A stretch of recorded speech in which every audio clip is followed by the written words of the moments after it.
এই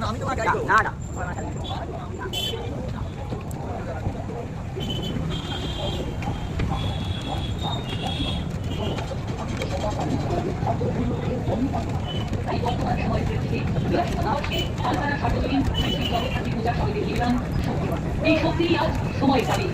জগৎজননী জগৎধাত্রী মানবী রূপ পরিবর্তনকারী গোবিন্দ সুখে পথ করেছেন। এখানে বা সচেতন রক্ষাকর্ত্রী ভূমিকা তিনি তার অন্তর্নিহিত জ্ঞান শক্তি ধৈর্য ও সমপরিহারের বলে আমাদের ভবিষ্যৎ প্রজন্ম এক সমসাময়িক আধুনিক প্রযুক্তি নিপুণা মা তিনি আজ গমন করছেন ডিজিটাল দুনিয়ার যাবতীয় মঙ্গল মায়ার অন্ধকারকে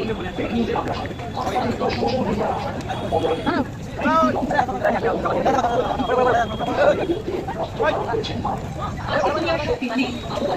এই শক্তি হল আর্থিক বল যা ভেতর থেকে মানুষকে সচেতন আত্মবিশ্বাসী করে। এই শক্তির আয়ত্তীকরণ করতে হবে আমাদের আত্মরক্ষা করতে হবে এই মোহ আকর্ষণ থেকে, নয়তো আমরা প্রযুক্তি